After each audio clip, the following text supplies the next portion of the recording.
Nós estamos aqui na Feira do Livro de Brasília, num momento que eu estou considerando histórico, né?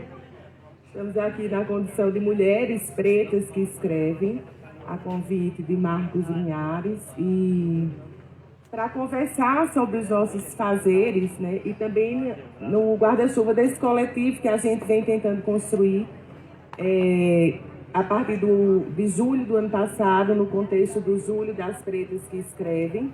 Então, idealizamos esse evento, o primeiro encontro das mulheres pretas, das pretas que escrevem no DF, primeiro Julho das Pretas que Escrevem no DF, que conseguimos, no espaço de uma semana, no ano passado, organizar esse encontro, juntar algumas de nós, né, ainda no contexto da pandemia, então algumas estavam saindo pela primeira vez.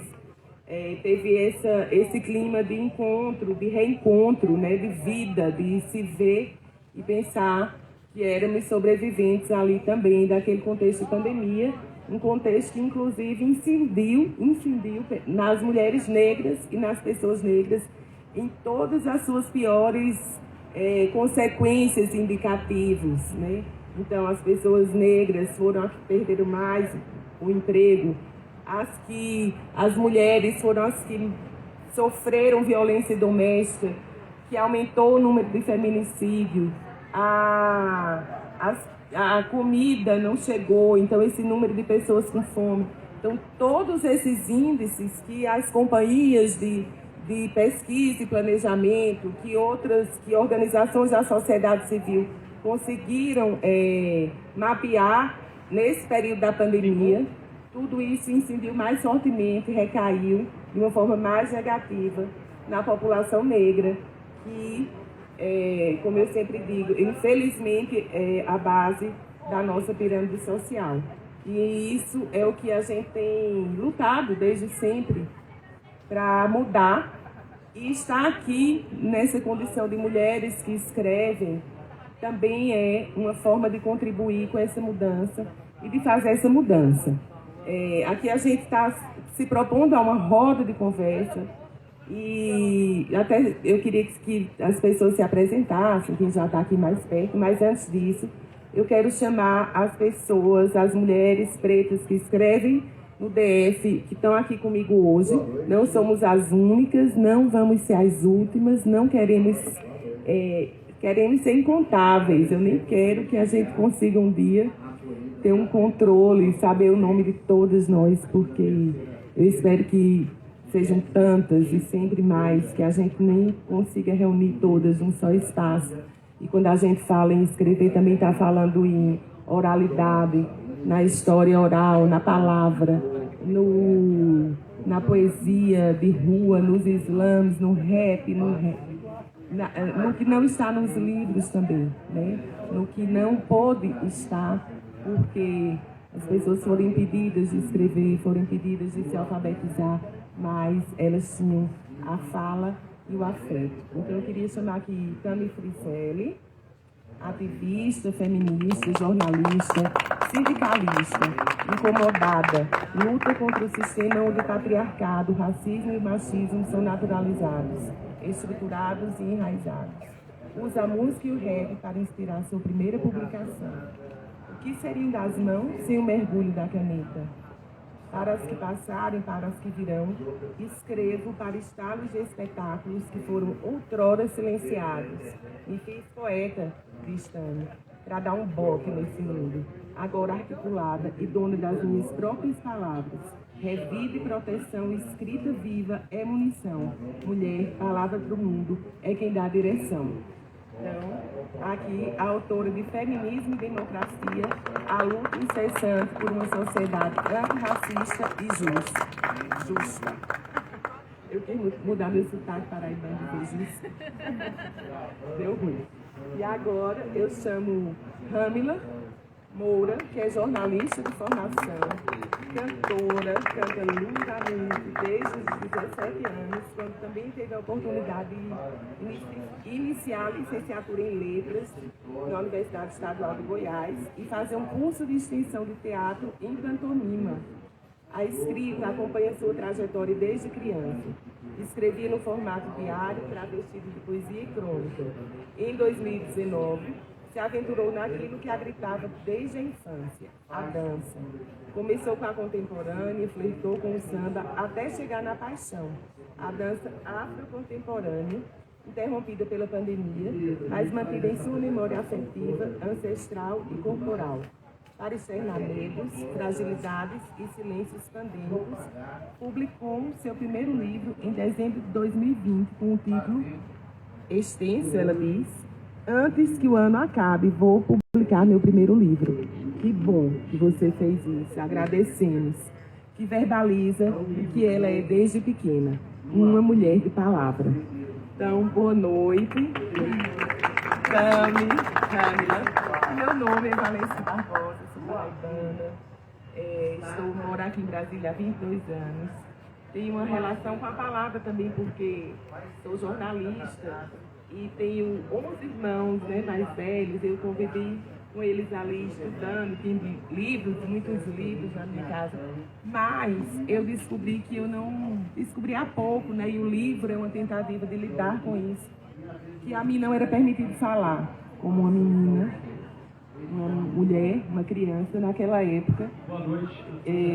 A caçula de tantos homens, 7 homens, de uma família tão numerosa, então eu era sempre aquela que era convidada a silenciar, porque o que eu falava não tinha importância, bobagem, besteira.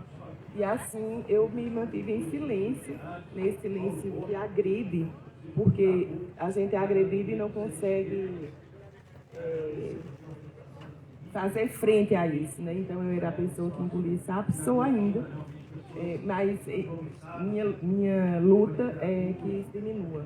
Aquela que não falava na reunião, enfim, toda uma questão de silenciamento que vem, né, de séculos, imputado à mulher negra, às pessoas negras, mas também na vida pessoal eu tenho esse testemunho, que não agrada muito a minha família quando eu conto, mas eles que vão lá fazer a terapia, é verdade.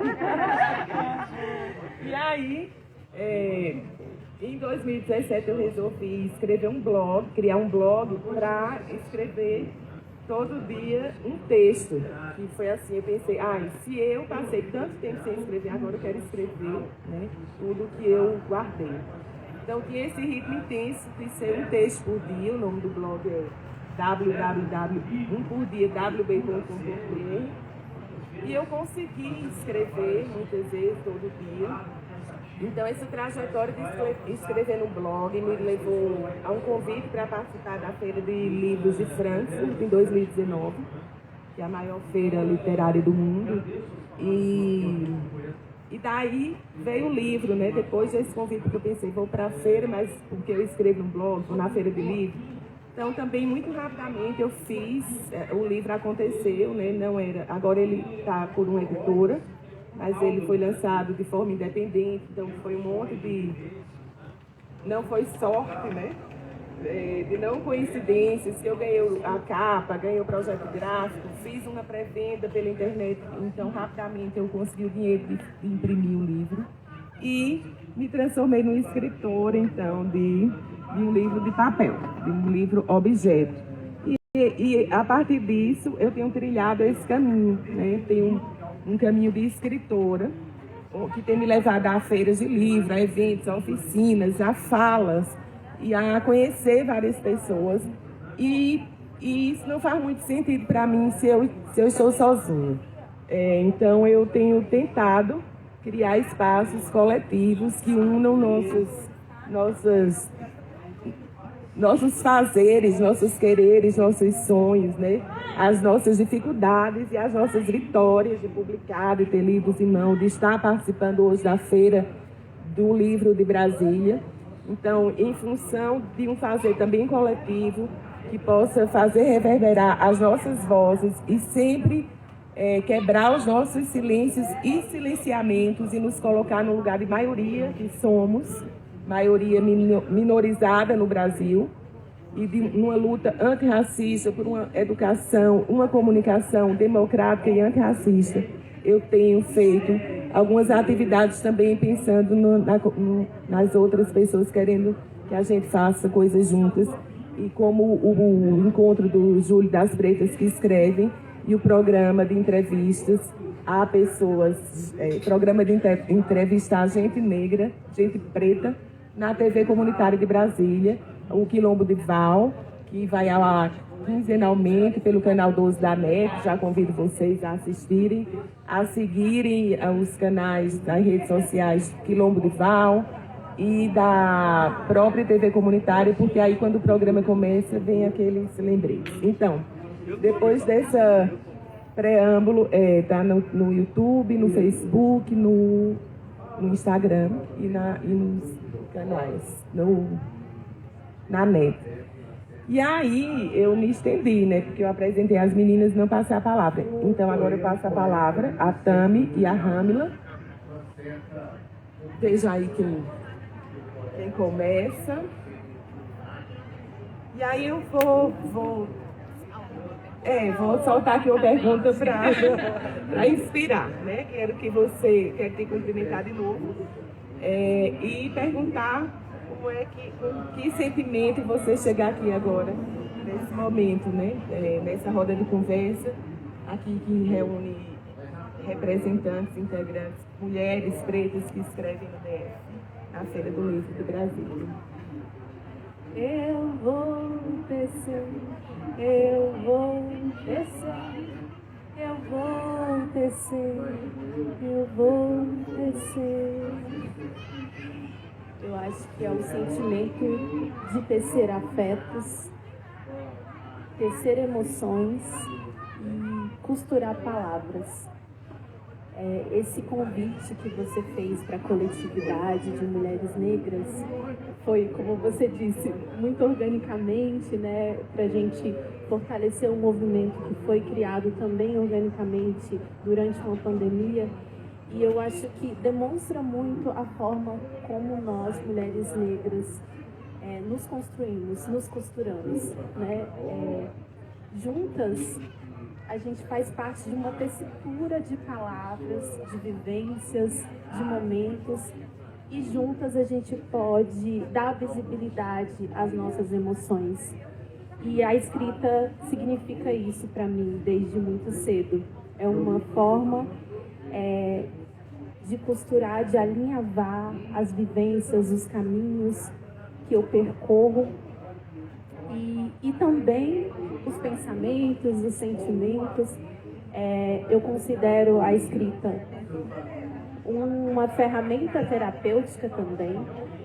E lembro muito de Carolina Maria de Jesus, lembro muito da minha mãe, que escreveu um livro diário na adolescência, Contigo Minha Vida. E a escrita normalmente funciona, né? Como esse espaço que a gente tem para colocar ali as nossas dores, para colocar os nossos sonhos. E é esse sentimento que eu tenho hoje, assim, de costurar emoções, de estar aqui coletivamente, amizades, relações. Eu acho que a escrita representa esse movimento de abraçar, de costurar, de tecer e de seguir, de não parar. Eu agradeço, o sentimento é de agradecer mesmo, porque, como ela disse, é terapia também escrever, né? E em 2020 eu tinha feito um ensaio para concorrer a um concurso no Instituto Marielle Franco, e não fui selecionada e fiquei com esse ensaio parado, com mais de 100 páginas. Falei, por que não arriscar então e tentar transformar em livro esse ensaio? E aí, das 20 editoras que eu mandei, uma quis publicar, e foi o que me ajudou muito na pandemia, a não surtar, né? A ter isso como reivindicação, porque tudo que a gente passou, e na política principalmente, né, que mata até hoje a gente de fome, de desemprego, falta de vacina, falta de saúde pública, essa crise sanitária. E lembrando que aqui é um ato político de resistência, a gente está aqui, Camila, Valesca, eu, vocês. A gente pense um pouquinho quem a gente vai eleger, tanto para distrital, para federal, Senado, presidência, porque faz toda a diferença a gente lutar com um governo que apoia nossas causas e contra quem não apoia. Somos nós as primeiras, como a Valesca falou, a primeira a perder direitos trabalhistas, as primeiras a morrerem de fome. E esse ato de resistência hoje está aqui na Feira do Livro. Eu só tenho a agradecer o convite, né? E agradecer a vocês também. Eu sempre acho que é mais interessante quando as pessoas começam a perguntar. Mas você falou numa editora, né? Que depois de muita busca, 20 editoras, qual é a editora? Taipa. Editora Taipa. E aí eu acho que a gente pode fazer essa rodada, né? De falar, nesse fazer mesmo, de buscar publicar. Como foi esse processo? Você falou um pouco. Eu também tive, depois eu conto a minha parte, mas como é para uma mulher preta, toda hora eu encontro alguém que diz, eu queria publicar, eu tenho manuscritos. A própria Conceição Evaristo conta que o primeiro livro dela é Olhos d'Água, o primeiro? Alguém sabe? É Conceição. Agora eu não vou ter certeza. Ficou 20 anos, eu acho, engavetados, né?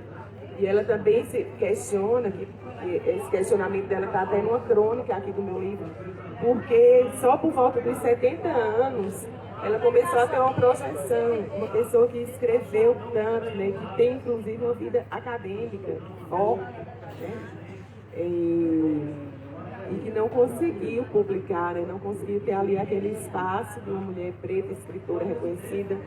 Está aí até hoje, mas não vai para a Academia Brasileira de Letras, não chegou ainda. Então, é muita peleja, né? E aí eu queria saber como foi, como tem sido para você. Eu chamo Ramila, mas é Ramila, né? A pronúncia Ramila, você chamei Ramila. Você já publicou? Já imprimiu seus livros? Como é que está esse processo? Quando você fez primeiro virtual, e-book, né? Então vamos falar um pouco desse processo de fazer, como é que chama isso? Dessa lida mesmo, né? Sem saber como chamar. Então, eu acredito que a gente, com as escutas, com as conversas, vamos se sentindo mais à vontade e também incentivadas a publicar, a ter essa coragem, porque são tantas dificuldades que a gente já, né, enfrenta diariamente que a gente pensa, será que eu quero mais esse problema? Já tem tanta dificuldade no dia a dia, será que eu vou querer, né, enfrentar mais essa de publicar um livro? Mas são nas escutas de incentivo, inclusive uma delas foi da Valesca, quando eu estive na sala dela, para comprar o livro, para presentear para uma amiga. Aí eu falei, eu tenho uns textos em casa, tenho vontade de comprar um livro. Ela olhou para mim, eu tenho aqui. Aí eu, será? E aí a pandemia foi esse momento de muita ansiedade, né, de muita angústia, mas foi um momento também decisório, assim, né, de pensar assim, será que eu vou estar viva amanhã? Né? O que será que vai acontecer comigo amanhã? Eu falei, quer saber? Eu vou publicar sim. E aí comecei a pesquisar na internet formas de publicar sem dinheiro, né, sem orçamento, sem patrocínio, porque essa era a minha realidade, e descobri a forma de publicar como e-book na Amazon. Foi assim que eu fiz. Deu certo e eu ainda tenho tenho dúvidas, sabe, Valesca, se eu quero imprimir ou se eu não quero, de repente só uma tiragem pequena, porque eu acho que faz parte também do contexto da época, assim, que eu fiz, que eu quis publicar esse livro, que eu quis pôr para fora o que eu estava sentindo ali no momento e o que eu tinha sentido antes e que estava guardado ali numa pasta do notebook que eu achava que fazia sentido, né, divulgar naquele momento, naquele contexto de pandemia. Aí eu tenho dúvidas, assim, se eu quero tirar do virtual, não sei, de repente uma tiragem pequena, mas foi esse o meu processo para decidir publicar ou não.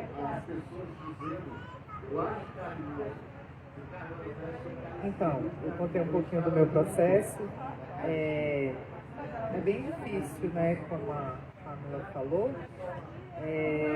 Você não tem dinheiro para investir, porque você tem que pagar uma impressão, você tem que ir atrás de quem aceite, pelo menos, né?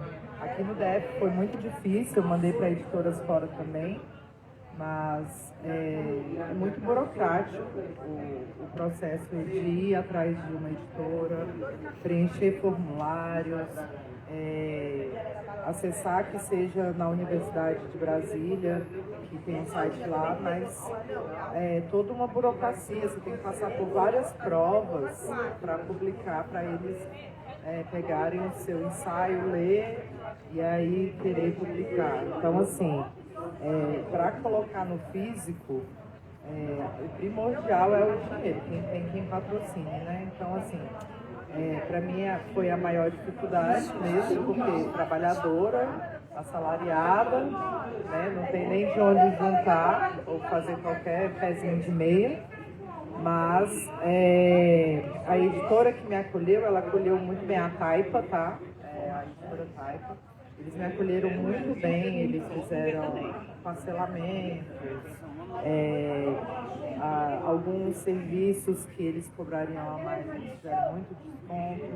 Então, assim, eu fui bem acolhida, até pela única que quis, né? Então, eu fui bem acolhida. E aí eu tirei a primeira vez, eu pedi 50 exemplares, aí não deu para quem quis, e aí eu já estou acabando os outros 50 que eu pedi também. E foi uma surpresa muito grande, mas é difícil uma mulher preta, periférica, trabalhadora. Eu escrevo, eu tenho os meus escritos, mas aí fazer o rolê de ir para a editora e tudo, além do dinheiro, é burocrático, é difícil. Tem até uma questão de validação também, né? Da coragem, aquilo que eu fiz com Ramila, faz, né? Porque às vezes eu também passei por isso, assim. Escrevi muito tempo, eu escrevia sempre, né? Os diários. E aí passei muito tempo sem escrever. E aí por um tempo eu fazia aquela pergunta. Tem valor literário isso que eu escrevo, né? Isso é literatura, é o quê? E aí depois eu disse, eu não quero mais saber o que é. Não me interessa, eu não quero saber se vai ter alguém que ache que é literatura, que não é. Se eu sou escritora, eu quero sim, fazer um livro, segurar um livro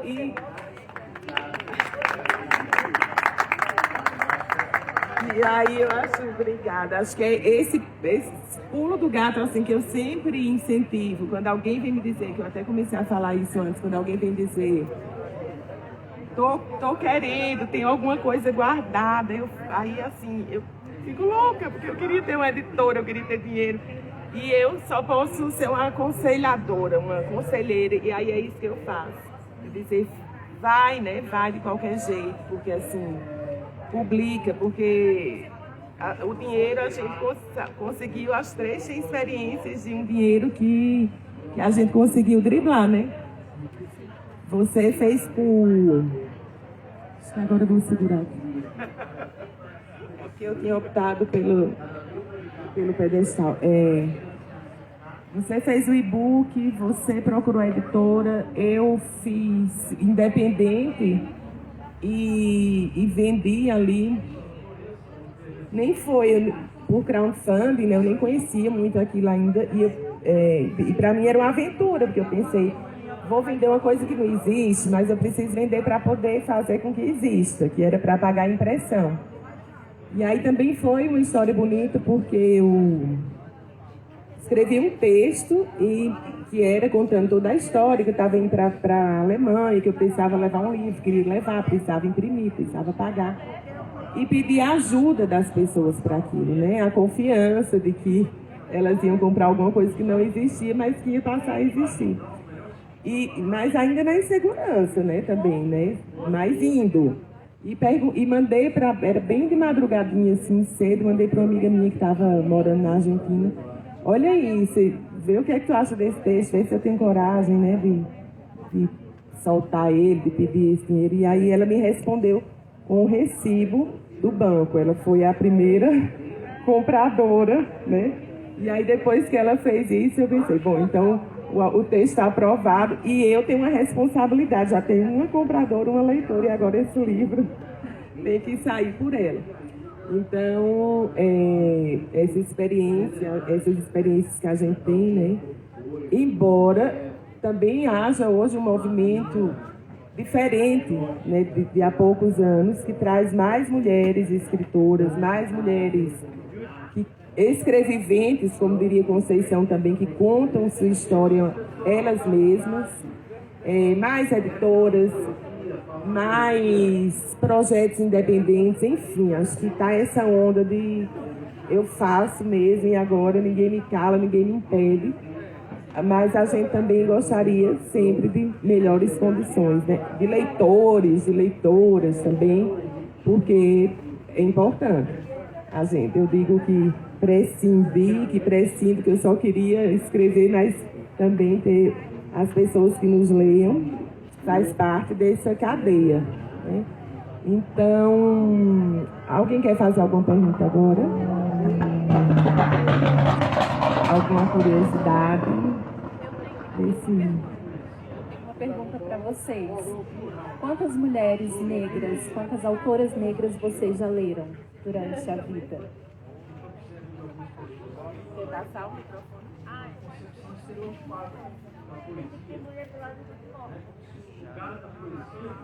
Aí você puder dizer o nome, se apresentar. Carolina Maria de Jesus, Lélia Gonçalves. E estou lendo outras. A socióloga, que é Pequeno Manual Antirracista. Exatamente. Meu nome é Cláudia Regina e eu tenho a felicidade e a honra de ser amiga da Tânia. Boa noite, meu nome é Silvia, eu sou professora da Ciência Pública do Distrito Federal. De leitura, eu tenho a Cristiane Sobral, poetisa daqui do Distrito Federal, a Conceição Evaristo, a Djamila Ribeiro, a Nenê Bastos, enfim, algumas.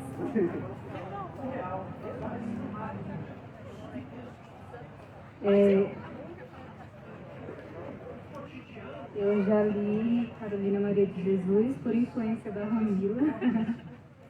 Estou lendo agora Elisama dos Santos e já li também a Cristiane Sobral. Ramila Moura, claro.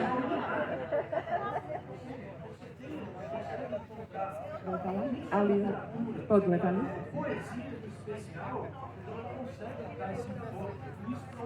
Além das autoras que aqui foram citadas, eu gostaria também de citar uma pesquisadora, que eu não vou saber agora de qual universidade ela é, mas é a Tanísia, que ela tem feito um trabalho maravilhoso de pesquisa sobre análise do comportamento e racismo. Então ela vale a pena ser citada, além das outras autoras como aqui a Evaristo, a Chimamanda, e agora comigo no pedal vai sumindo os nomes. Mas sim, Evaristo, Chimamanda, Tanísia e Jamila também, né? E eu pulou, né? O meu ficou só na estante. Mas você vai chegar aí. É tanta coisa pra ler, pro trabalho. Mas assim, a Val tá na minha casa também, né? E eu tô na casa dela. E desejo para vocês também toda a felicidade aí por esse novo caminho que eu também vou em busca da leitura de vocês.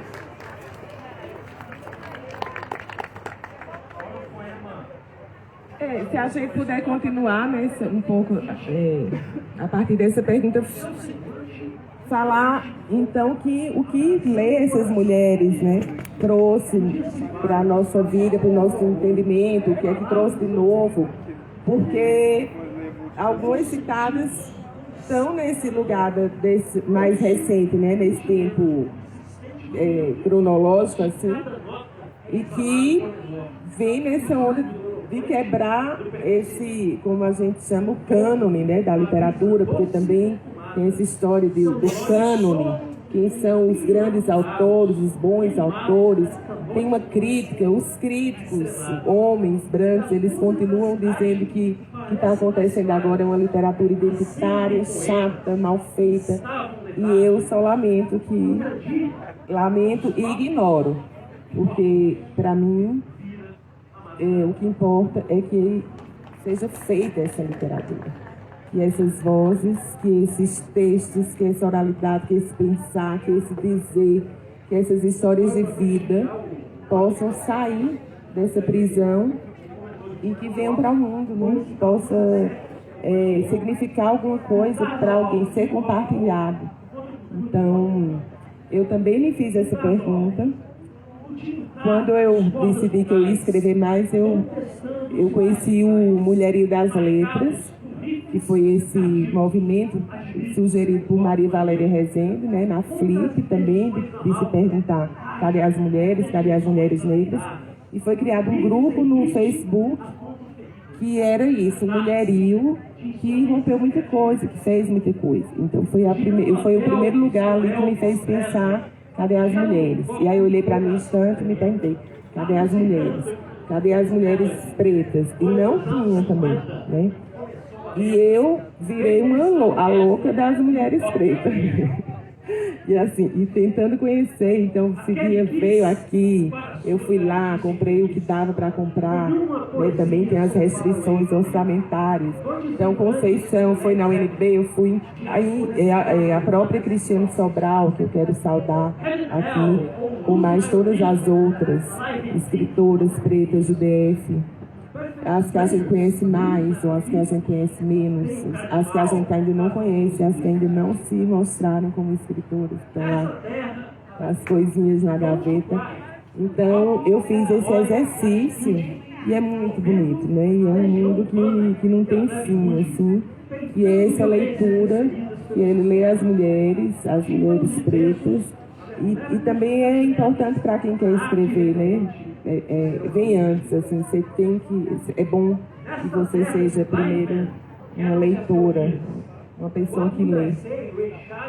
Aí eu percebi que nesses momentos de troca, de roda, eu termino falando tanto assim, uma questão mais militante, que a gente esquece um pouco da literatura ou não mostra, né? Então agora eu queria ver se a gente lia um pouco os trechos ou um poema. Camila podia cantar também de novo, porque é a voz mais bonita que existe nesse mundo. E aí eu também quero ler um pouquinho, um trecho aqui que é para inaugurar essa percepção que eu tive, né? Que eu falo de tantas outras coisas que o que está escrito fica fechado aqui. Não, quero não. Então eu vou cantar a primeira música que eu coloquei aí pro mundo, né? Eu pari, não tenho filhos ainda, mas pari uma música e um livro, tudo durante a pandemia. Gente, tem um violão ali, se você quiser, viu? Pode me acompanhar, porque só na voz aqui, só no gogó. Foi a minha primeira aula. Vou pedir pro meu pai fazer uma rede pra mim. Vou pedir pra minha mãe ensinar a fazer crochê. Aos meus irmãos vou pedir ajuda com os tecidos. Quero tecer, reatar os meus laços comigo. Aos meus irmãos vou pedir ajuda com os tecidos. Quero tecer, reatar os meus laços comigo. Agora vocês já sabem. Eu vou tecer, eu vou tecer, eu vou tecer, eu vou tecer. Eu vou tecer, eu vou tecer, eu vou tecer, eu vou tecer. Quero me entrelaçar em você, tecer, eu vou tecer, eu vou tecer. Eu vou trançar o meu cabelo no seu. Eu vou tecer, eu vou tecer.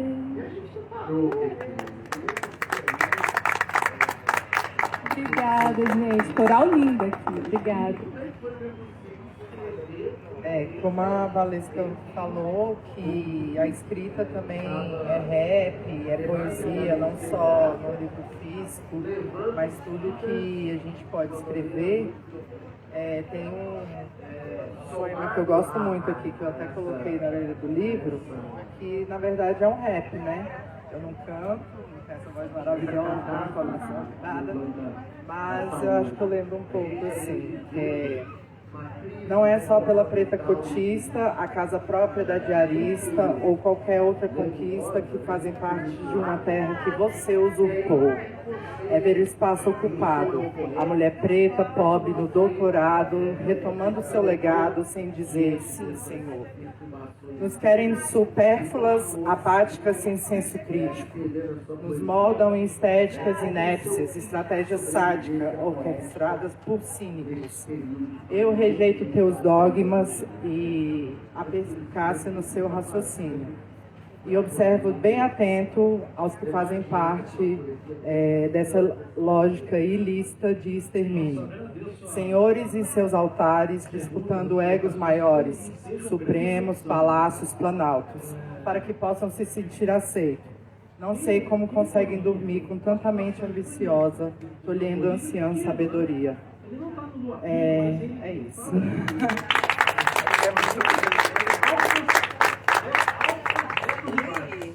Eu não vou lembrar exatamente, mas é mais ou menos assim, nesse oceano de emoticons. Alguma pergunta, gente? Eu vou procurar ainda no texto. A literatura é o bote que resgata grandes Heitor. Então eu vejo... Tudo bom? Bom, prazer estar aqui com vocês. Eu queria fazer algumas perguntas, na verdade, não só uma. Mas é porque eu vi um paralelo muito forte. Eu estava ali num evento que ia dar 3, 4 quilômetros daqui, que é o Inova Summit, que é um evento de tecnologia.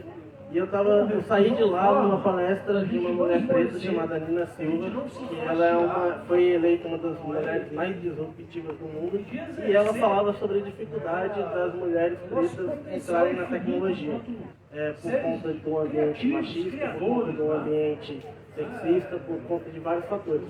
E aí eu queria trazer essa questão para cá, assim, para entender por que faltam mulheres, ou por que as mulheres não chegam, não se tornam escritoras pretas, quais são as barreiras que impedem que elas cheguem e que se sobressaiam neste mercado, né? E aí, puxando uma outra pergunta, fazendo um paralelo da tecnologia com um paralelo da literatura, que tipo de soma nesses dois universos a gente pode fazer para chegar mais forte no leitor, para encontrar mais mulheres pretas? Como que esses dois mundos, de repente, podem se juntar? É possível se juntar? É desejável que eles se juntem? Ou não? Ou a gente pode caminhar de formas diferentes, sabendo que tem problemas que são parecidos tanto lá quanto aqui? Essa é uma pergunta que eu queria deixar. pandemia ela foi um período assim, só para complementar a pergunta do Heitor, eu gostaria de saber também o que vocês passaram a respeito dessa tentativa de se incluir nesse mercado. Que cada uma passou. Entre academias, coletivos culturais, antologias, foi um período assim para mim soberbo. Eu acho que a tecnologia pode ser uma aliada, mas pode também ser uma barreira. Porque quem tem acesso à tecnologia, né, no Brasil, quem tem acesso a uma banda larga, quem tem acesso a um celular que possibilite essa leitura na palma da mão.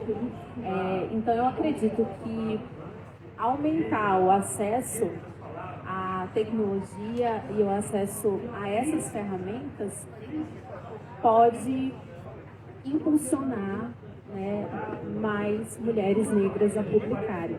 Mas, ao mesmo tempo, se a gente não tem, né, uma sociedade equânime, a tecnologia vai ser mais uma barreira de acesso para essas pessoas que não têm condições de acessar essas ferramentas e de ler um livro num e-book, por exemplo, né, no formato de e-book, que foi o único formato possível para mim, justamente por uma dessas barreiras, que foi a barreira financeira, né, de não ter um patrocínio que pudesse bancar a impressão. Eu acho que uma outra barreira que a gente enfrenta são os questionamentos sobre esses padrões da literatura, né? Dos mais básicos aos mais complexos, por exemplo. Quantas páginas precisa ter um livro para ser publicado? E aí, voltando nas escritoras, nas mulheres que a gente leu, eu acho que funcionam como uma inspiração de saber, se elas puderam, eu também posso. Então, ver, por exemplo, um livro, como foi o primeiro que eu vi da Djamila, que é um livro pequeno, né? Se a gente for pensar assim, naqueles livros que a gente costuma ter que ler para o vestibular, e aí eu me reconhecer, né, nela e pensar, poxa, se esse livro pode ser publicado, eu também posso publicar. Ler Carolina Maria de Jesus, que tem uma escrita no formato de diário, que faz ali um retrato das suas vivências naquela situação tão difícil, né? É também uma inspiração para mim. E aí eu acho que é uma barreira que a gente pode minimizar com essas inspirações e aumentando o acesso né, das pessoas a essa literatura. É uma forma também de você tirar tudo isso que impede. E aí eu acredito que a Lei 10.639, né, que coloca ali a obrigatoriedade do ensino de África nas escolas, é uma forma também de acessar mais autoras e autores negros. E aí essa barreira já vai diminuindo.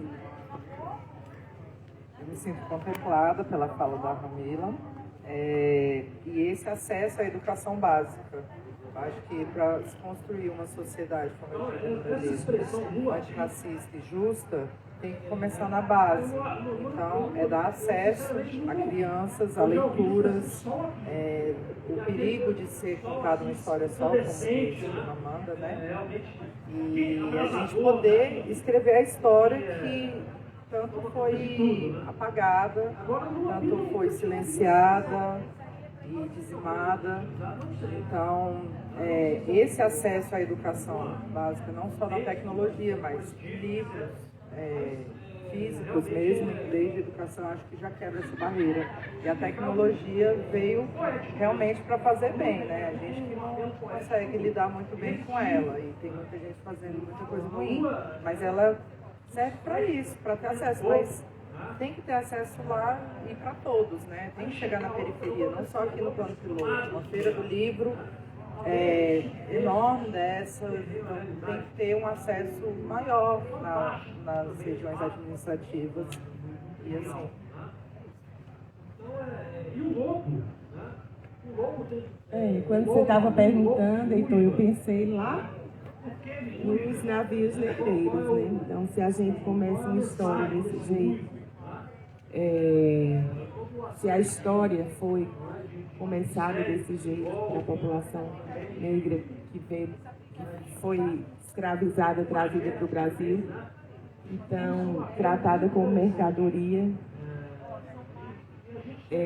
institucionalmente tratada como mercadoria, né, como um bem que só se vendia, se trocava, não se podia perder, porque aquilo era perda de dinheiro. Então, as pessoas negras não eram consideradas humanas, e esse esforço de desumanização existe até hoje. Daí as pessoas são xingadas de macaco, né? Ainda é uma forma muito recorrente de racismo, por exemplo, é chamar pessoas negras de macaco, porque isso tira dela sua humanidade e faz dela um animal, como ela foi feita desde que, né, em se tratando da história do Brasil, desde que essa história começou a ser contada a partir das pessoas que foram escravizadas. E aí, nessa questão da diáspora, né? Então, o que é que a gente quer agora? Quando a gente fala num Brasil de igualdade, que pede o fim das desigualdades, é isso, né? E dentro da questão da mulher, do feminismo, tem essa diferença, né? A mulher branca não está no mesmo pé da mulher negra em nenhum aspecto, infelizmente. E muito das conquistas das mulheres brancas foi feito se subir, porque elas subiram em cima das costas das mulheres negras. Aqui no Brasil, muito das empregadas domésticas que tiveram também seus direitos negados, ainda tem, mesmo que uma legislação muito tardia e muito recente venha trazer alguma coisa como direito trabalhista, mas não está em pé de igualdade aos direitos trabalhistas outros, né, como muito bem falou Raquel Santana, no programa Quilombo de Val, no livro que ela lançou na dissertação de mestrado, que ela faz um paralelo do quarto de despejo, que Carolina Maria de Jesus falava, e o quarto e a sala de alvenaria, que é onde a gente precisa chegar, e isso, né, em questões de direito trabalhista, que é a área dela. Então, até recomendo o livro de Raquel Santana, que é bem bonito. Então, assim, e aí vem questões que as meninas, que Ramila Moura e Tami Friselli falaram, né, de acesso à tecnologia, que agora na pandemia também foi muito colocado isso, né, então o Brasil é esse país que não se conhece, que não se respeita, porque a gente está aqui, o que é que a gente sabe da Amazônia, por exemplo, né? E qual é o tamanho das pessoas que estão nas capitais em detrimento das pessoas que estão nas pequenas cidades, ainda com tantas dificuldades. Aqui no DF, a gente fala de Brasília e fala das regiões administrativas, que às vezes não tem nenhuma árvore, tem super poucas. Eu soube que estão fazendo o plano diretor de arborização do DF, eu achei lindo, né?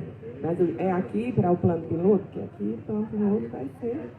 Mas aí se você vai saindo, então como é que a gente chega nessa igualdade? Que Nina Silva, que bom que ela existe, né, que está fazendo esse esforço, porque é um esforço de uma busca ativa. Como é que se pega uma criança negra que está numa comunidade, que a família está fora de casa, que um pai não existe, que uma mãe tem que ficar fora, que não tem quem cuide daquela criança, que não tem uma creche, e coloca na vida dela a tecnologia, porque esse esforço que muitas organizações e pessoas como ela estão fazendo, de ir lá na criança, pegar, fazer vários projetos inclusivos para multidões, eu participo também de alguns, que vai acompanhando pela internet.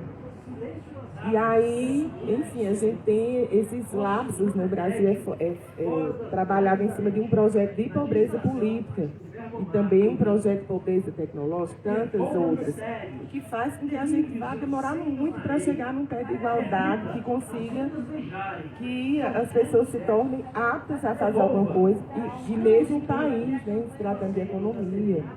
Então, e tantas outras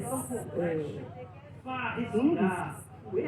Então, assim, é uma luta que não tem fim. Aí, Toda hora a gente é a primeira mulher, porque a história da humanidade sempre prescindiu da história da figura da mulher. A mulher não podia ser alfabetizada, não era cidadã, não era nada, era, né? Cada período da humanidade a gente vai ter ali como a mulher foi colocada, e ela nunca foi colocada como uma pessoa que pudesse existir em sua plenitude, nem sei como denominar agora.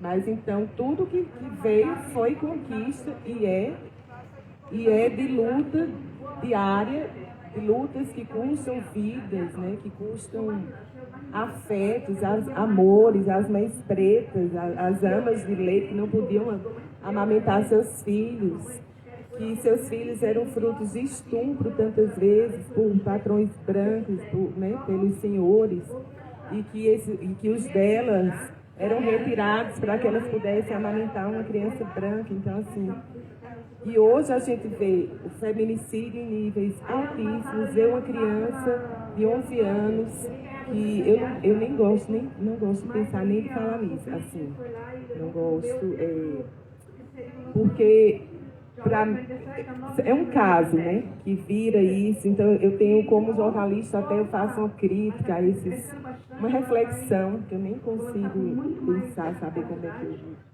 eu, enfim, penso sobre isso, mas o ideal é que todas as crianças fossem respeitadas, todas tivessem educação, família, políticas públicas, que um sistema de justiça, que num sistema de justiça não houvesse um atendimento como esse, que é para uma pessoa negra que vai numa delegacia, é para uma mulher, é para uma pessoa trans, da comunidade LGBTQIA+, enfim.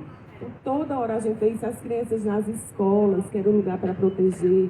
É o professor que manda cortar o cabelo, que diz que não entra. É a professora que bota uma máscara de macaco e faz uma criança de 3 anos ficar dançando ali, para escárnio dos demais. Então a gente, nesse sentido, evoluiu muito pouco, né? Assim, eu tenho sempre muito essa dor, porque eu não sou muito otimista nas evoluções que a gente teve, mas enfim, a gente teve, está aqui com nossos livros, está aqui na Feira do Livro, é uma delas.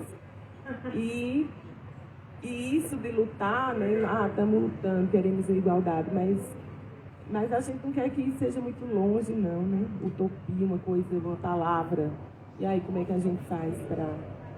Estão deixando até a gente falar uma Feira de Livro. Não é? Estão. Deixaram. E aí eu ia ler, né? Mas enfim, vamos fazer uma rodada de vocês. Eu falei muito aqui. Temos Marivalda aqui, vamos falar, Marivalda? O que é que você acha?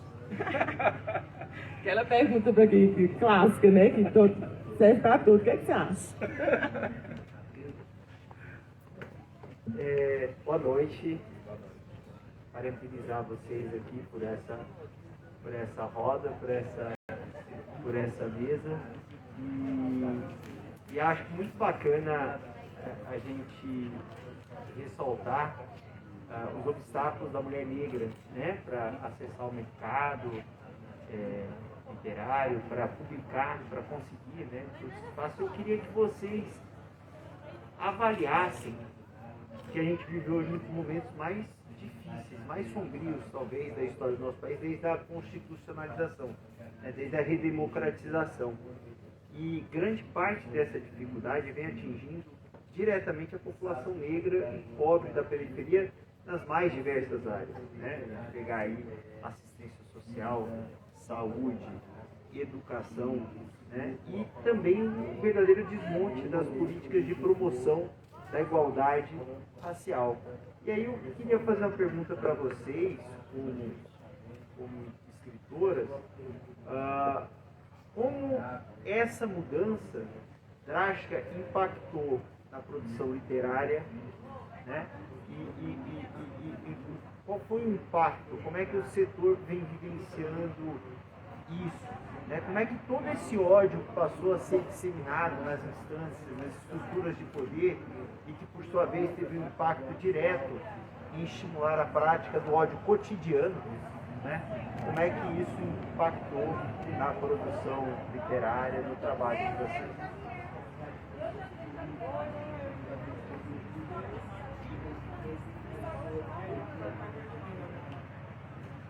Então, eu acho que, no meu ponto de vista, eu transformei um pouco, né, dessa dor, dessas dificuldades, numa força, numa potência, porque você chegou um pouquinho depois, mas a gente estava contando como foi o processo, né, de escrevivência de cada uma.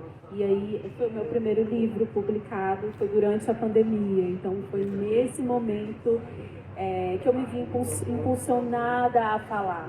E aí me recordo da Catherine Duran, que foi uma dançarina negra, que foi impedida, por exemplo, de acessar um hotel chique em uma turnê que ela fazia aqui no Brasil em 11 de julho de 1950, lá no 11 de julho de 1950, e ela, né, naquela situação de racismo, naquela situação de impedimento, a forma que ela teve de se manifestar foi falando. E eu acho que a escrita funciona como uma ferramenta de não só de manifestação, mas também de colocar, de nos colocar, de ocupar os espaços, né? De mesmo que diante de todo o contexto que nunca foi favorável, né, para nós mulheres negras, a gente consiga ali nos expressar, dizer o que a gente sente, dizer o que a gente espera e também poetizar, escrever de forma leve. Eu acho que é o espaço que a gente tem para essas expressões. Como eu falei também, foi durante 2020 que eu escrevi o livro e foi o que me fez ter um pouquinho mais saúde mental mesmo, de não surtar, foi escrever. E mesmo sendo um tema tão pesado, porque no livro eu faço denúncias muito graves ao atual contexto do governo. Então, eu falo mesmo que foi um feminicídio político e que tem mandante de tudo, né? O assassinato de Marielle Franco. E mesmo sendo um tema tão pesado, foi como a Ramila falou, a gente se sente ali depositando toda a nossa raiva, esse ódio que eu não gosto de usar, mas a gente está podendo escrever e podendo passar essa informação. Eu acho que isso dá uma força maior para a gente, né? Você colocar no papel, denunciar todo tipo de falta de políticas públicas, feminicídio político, o quanto as mulheres pretas são silenciadas, foi uma forma de ficar mais tranquila diante de tudo isso que aconteceu. A gente também veio falando, não sei se você já estava, de um movimento maior, né, de escrita por mulheres, de uma escrita independente, uma escrita que sai, ou uma arte, né, independente de se for escrita ou se for falada, se for poesia, se for prosa, se for ensaio acadêmico, enfim. E a gente não pode esquecer quem veio antes. Né? Aqui no Brasil tem Maria Firmina dos Reis, que vai ser homenageada pelo Latinidades e também no nosso encontro do Júlio das Pretas que escrevem no DF. A gente vai abraçar essa homenagem do próprio festival, do espaço literário do festival, e trazer para nosso encontro também a história de Maria Firmina. Que qual é essa história, né? A gente nem sabe por quê. Porque ela foi invisibilizada. No entanto, ela escreveu. E a imagem que se tem dela hoje, que era uma mulher negra, é uma imagem roubada de uma pessoa branca, gaúcha, e que durante todo o tempo que se fala em Maria Firmina é aquela imagem até que alguém pensou mais ou menos como aconteceu com Machado de Assis, né? Essa pessoa não podia ser Maria Firmina. E aí ela ficou realmente esquecida, a literatura dela, até que um historiador paraibano descobriu um livro dela no sebo, em 1960, alguma coisa, e aí veio o esforço do que se sabe dela. E aí vem Maria Carolina de Jesus, que fez todo esse rompimento, e com uma narrativa, né, que esfregou a cara do Brasil nele mesmo, e as pessoas tiveram que aceitar aquele espelho, né, de Carolina, que ela colocou ali.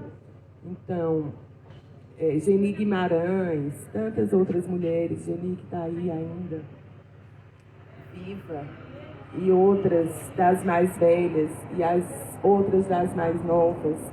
E eu queria até aqui citar as que, eu não sei se eu vou ter olho, gente, visão, as que participaram do 1º Julho das Pretas que Escrevem, né? Porque elas estão aqui também conosco, estamos representando todas as que participaram e as que escrevem, né?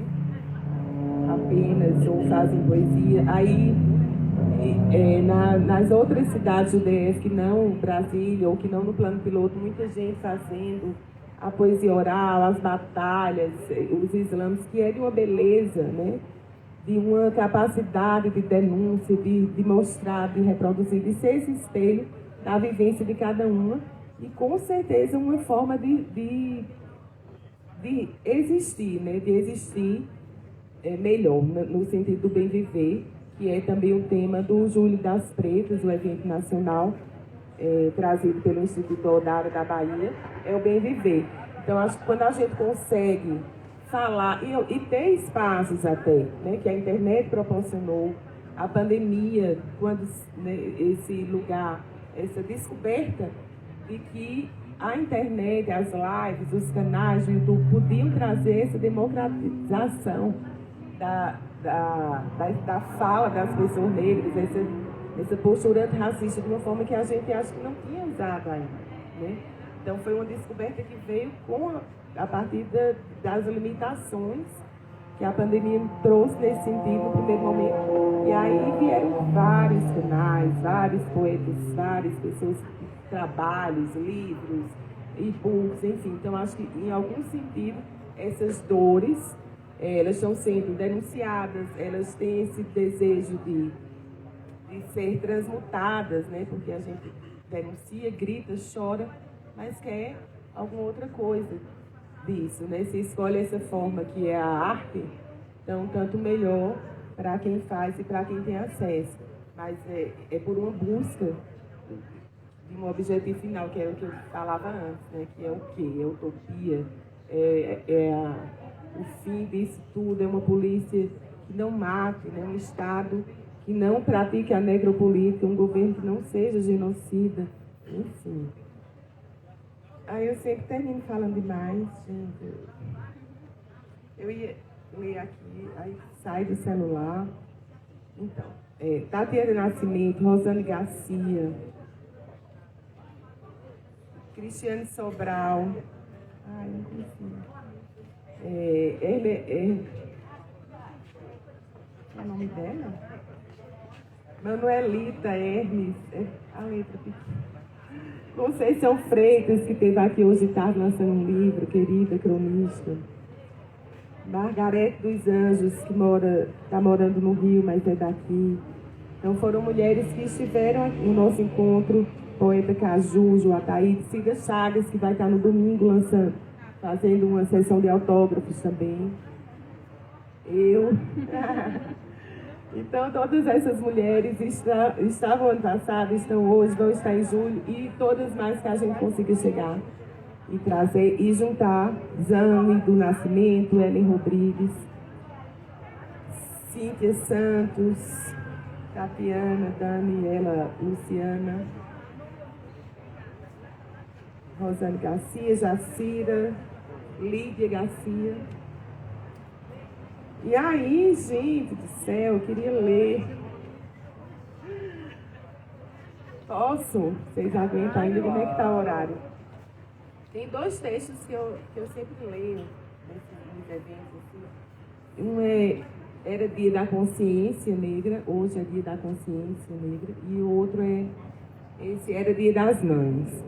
Então eu vou ficar aqui com o Era Dia das Mães, um trecho. E vocês podem ter o livro, podem procurar na internet os outros textos, né? Tem o blog que está lá também gratuito. E tem todos os textos do livro. E tem um livro que está no prelo.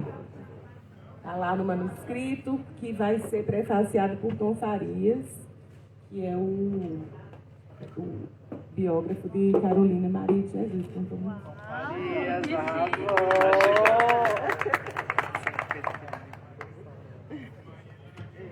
E está aí o livro na venda no stand ali da entrada que tem a editora Patuá.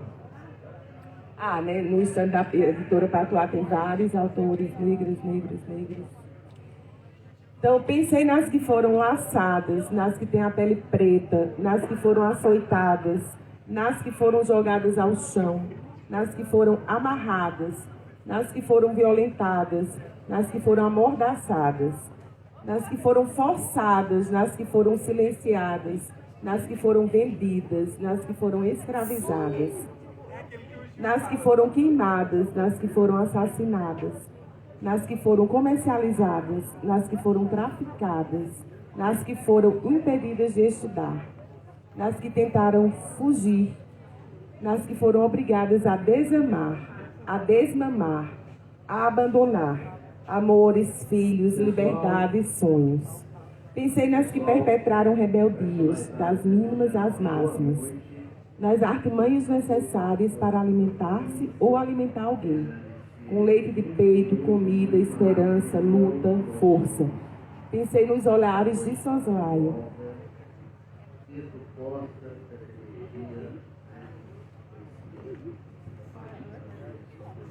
Na palavra engolida, no gesto contido, pensei nas etapas puladas, nos aprendizados precoces, nos enganos, nos abusos, nas feridas. Pensei na inocência apalpada, nas descobertas forjadas, na autoria roubada, na chance negada. Pensei nas mãos calejadas, nas pernas agachadas, na roupa molhada, nos seios murchos, nas ancas largas, na vagina lacerada. Pensei nos corpos não adaptados, troncos enfaixados, nos cabelos tosados, nos ouvidos feridos, gritados. Pensei no sangue derramado. Pensei nos rostos marcados, cores púrpuras ou descorados. Pensei nas que foram mutiladas, nas que nunca gozaram, nas que venderam corpo, nas que tiveram corpo comprado. Pensei nas que foram esbofeteadas, pensei nas que atravessaram fronteiras, nas que tropeçaram.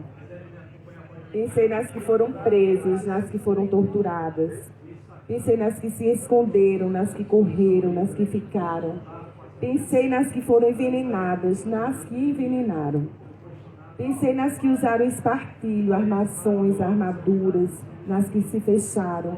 Pensei nas que abriram trilhos, nas que subiram em telhado, nas que nadaram, nas que naufragaram, nas que perderam a respiração, nas que se humilharam. Pensei nas que estenderam as mãos, nas que tiveram os dedos decepados. Pensei nas que singraram distâncias, nas que caminharam. Pensei nas que foram trancafiadas, nas que em câmaras de gás sufocaram. Pensei nas que passaram por assédio moral, nas que pereceram sob abuso sexual, nas que cedo se sexualizaram. Pensei nas que trabalharam, pensei nas que tiveram o útero extraído. Pensei nas que abortaram, nas que pariram, nas que piraram. Pensei nas que acordaram cedo, nas que não dormiram, nas que não conheceram a paz, nas que madrugaram. Nas que se casaram, pensei nas peles enrugadas, nas articulações endurecidas, nas que paralisaram. Pensei nas que foram julgadas, nas que foram acusadas, nas que foram desacreditadas, nas que nunca acreditaram. Pensei nos seus pesadelos, nos seus descalabros. Pensei nas que cozeram, nas que desalinharam, nas que bordaram, nas que fizeram alquimias, nas que brilharam, nas que tiveram os pés amarrados. Pensei nas que vieram antes, nos antepassados. Pensei nas anciãs, no matriarcado. Pensei na resistência, na opulência, nas façanhas da sobrevivência, nas que tiveram seus nomes apagados. Pensei na trajetória das mulheres. Era Dia das Mães. Você está aqui no livro Que Nosso Olhar Não Se Acostume às Ausências, hoje publicado pela Aroma Cultural. Viva Val! Viva nós, viva Tami, Fricele, Ramila Moura, a vocês que estão aqui, agradeço. Dani Nery. E aí, gente, o que é que se faz? Termina? Alguém tem alguma pergunta? Não sei a hora, não sei há quanto tempo a gente está aqui, perdi. Acabou a feira. Então, eu agradeço. Vou passar aqui para a Ramila ir terminando.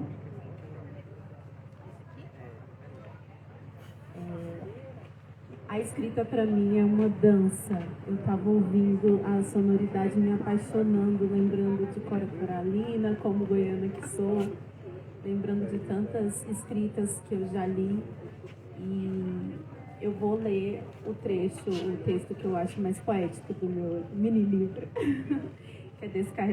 O título é Descarrilhamento.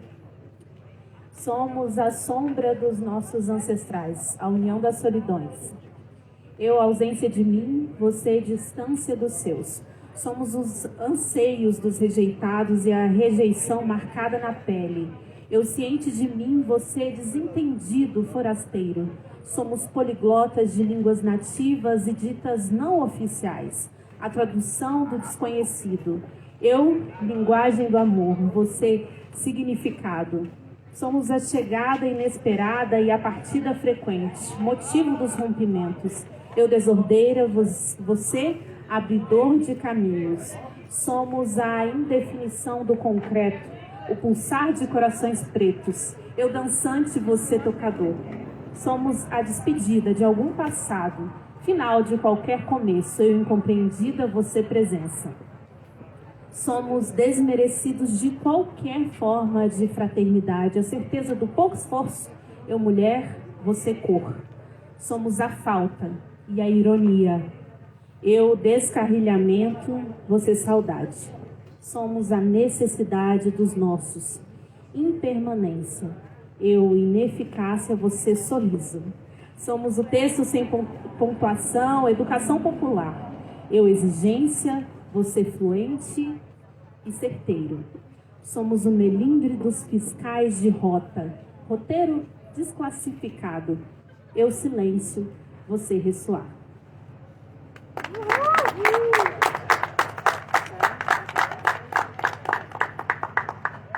Gente, alguém quer falar alguma coisa mais? Bebida, sal. Eu peguei bem no finalzinho, ouvindo você falar. Não, é só uma pergunta de onde está sendo. Você falou no estande, a Patuá está onde? Patuá. Ela tá. É porque eu sou desorientada. É mais de um, mas eu em alguma entrada. Ou desse lado ou daquele. Mas ela está representada dentro de algum É. Acho que é. Mas tem uma plaquinha Patuá em cima. É porque eu vi ontem tinha várias plaquinhas. Também para saber que eu acompanho muito também nessa Patuá. Aí eu não sei como é o esquema, um distribuidor, várias livrarias. É. Não, é a Malê. Eu falei Patuá, foi. É a Malê que tá lá. É na primeira mesa. Bem na primeira. É. Eu sempre falei Patuá. Então, onde eu falei Patuá, leia-se Malê, gente.